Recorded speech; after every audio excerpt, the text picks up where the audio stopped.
रमेश रमेश हमें उसको टैप करना है। सबसे जरूरी, इसमें हंसने वाली बात नहीं है। यदि वो व्यक्ति होश में है तो आंखें खोलेगा, रिस्पॉन्ड करेगा। हमें उसको रिस्पॉन्स उसका देखना है। रमेश रमेश उसको टैप करना है कम 3-4 बार। जैसे हमने कैरोटिड आर्टरी फील की और तुरंत रमेश रमेश या भाई साहब, तो वो आंखें खोलेगा। इट मींस खतरा टल गया। इट मींस उसको सीपीआर की जरूरत नहीं है। और फॉर एग्जांपल आपने उसको देखा, उसने रिस्पॉन्स नहीं दिया, आपने कैरोटिड आर्टरी फील की, वो आपको नहीं मिली या समझ नहीं पाया, आपको दिक्कत हुई, तो आपका सबसे सिंपल मानना होना चाहिए कि ये फिट केस है सीपीआर के लिए। अब हमें सीपीआर के बारे में सीरियसली सोचना चाहिए, क्योंकि जिसकी कैरोटिड आर्टरी समझ में नहीं आई तो तुरंत देखो सांस चल रही है नहीं चल रही। 1 या 2 रेस्पिरेशन देखनी है हमें, तो हमें रेस्पिरेशन देखनी भी आनी चाहिए। उसकी नाक के आगे हाथ लगा के देखेंगे, मुंह के आगे हाथ लगा के देखेंगे, मुंह खुलाए तो छाती, उसकी चेस्ट ऊपर नीचे जा रही है कि नहीं जा रही है, पेट ऊपर नीचे जा रहा है नहीं जा रहा। ऐसे बहुत सारे एग्जांपल्स हो सकते हैं जिससे हम महसूस कर सकते हैं। अगर हमें कुछ समझ में नहीं आ रहा, कोई पंख लिया, कोई कागज का टुकड़ा लिया, कोई हल्का सा कपड़ा लिया, उसकी नाक के आगे लगा के देखा कि हाँ कुछ फ्लो आ रहा है कि नहीं आ रहा है। इस तरह से हम तुरंत देखेंगे कि उसका सांस चल रहा है कि नहीं चल रहा। पहली बार वो गिरा है, बेहोश हो गया है। बेहोश होने के बाद हमने उसको टैप किया, उसको जगाया, भाई साहब, तो वो नहीं जगा। इट मींस कि ये बेहोश है। तुरंत उसकी कैरोटिड आर्टरी देखी, हाँ चल रही है, रेस्पिरेशन देखी, चल रही है, तो घबराने वाली बात नहीं, सीपीआर की जरूरत नहीं है।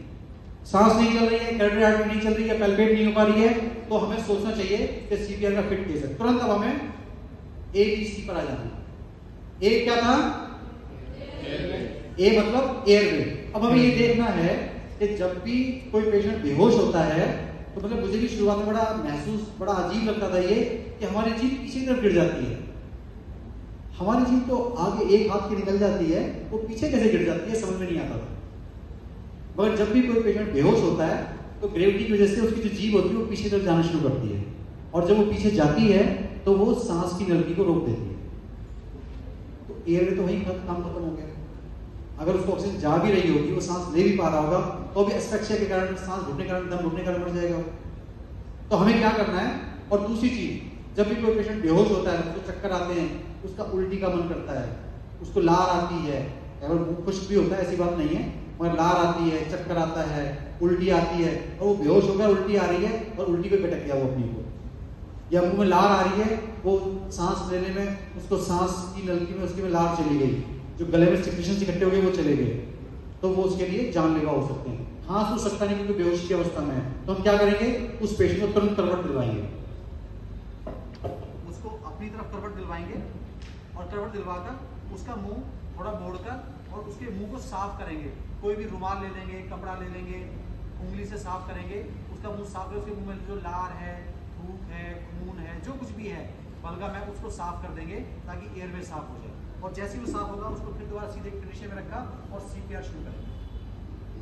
अब सीपीआर में सिंपल सी बात यह है कि हमारा हथेली का ये वाला हिस्सा प्रयोग होगा। हम लग जाते हैं, ऐसा कुछ नहीं, हथेली का ये वाला हिस्सा ये रखा और दूसरा हाथ उसके ऊपर रखा। पोजीशन सिंपल सी ये है, मतलब मेरा ये हिस्सा टच हो रहा है। अब ये रखना कहाँ है? सीधा एक लाइन आ रही है, उस लाइन के ऊपर आप अपना हाथ ऐसे रखो, ये आपके दिल की पोजीशन है, और जहां पर आपको प्रेशर देना है वो ये पॉइंट है। मतलब लेफ्ट निप्पल और स्टर्नम की जो मिड लाइन है उसके लगभग बीचों बीच का आप स्थान मान के चलें। यहाँ पर आपको ये अपना ये वाला हाथ रखना है, फिर दूसरा ये वाला हाथ रखना है, और फिर इसको दबाना। 1 2 3 4 5 6 7 8 9 10 11 12 13 14 15 16 17 18 19 20 21 22 23 24 25 26 27 28 29 30। ठीक है, अब हमें क्या करना है? इसको पकड़ना है, इसकी नाक को बंद करना है, इसको सीधा करना है, चीर इसकी ऐसे ऊपर करके और इसके मुंह से मुंह लगाना है। आपने देखा ना छाती इसकी उठी, इतना प्रेशर देना है कि इसकी छाती हमें उठती हुई दिखाई दे, हमें नहीं तो साथ वाले को दिखाई दे। इट मींस हमने इसके एल्वेओलाई तक अपनी ऑक्सीजन को पहुंचाया है। जो हमारे फेफड़ों के अंदर जो हम एक्सेल कर रहे हैं उसमें भी ऑक्सीजन की अच्छी मात्रा होती है। तो हमने इसकी नाक को बंद किया और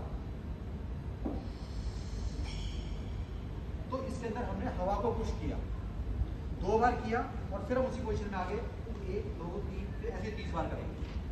सिंपल। ये प्रोसेस कब तक चलेगा? जब तक पेशेंट होश में नहीं आ जाता, या जब तक कोई एक्सपर्ट नहीं आ जाता, या जब तक एम्बुलेंस नहीं आ जाती, डॉक्टर नहीं आ जाता, तब तक हमें इस काम को करना है। अब हमें ये पता है हाथ का ये वाला हिस्सा रखना है, हमें ये पता है हाथ कहाँ रखना है, हमें ये पता है 1 मिनट में कितनी बार कंप्रेशंस देने हैं, हमें ये पता है 1 मिनट में कितनी बार सांस देने हैं। क्लियर हो गई? किसी को कुछ पूछना हो तो पूछें। क्वेश्चन है किसी का? हाँ, अभी तो 10 बार करूंगा, चिंता ना करो।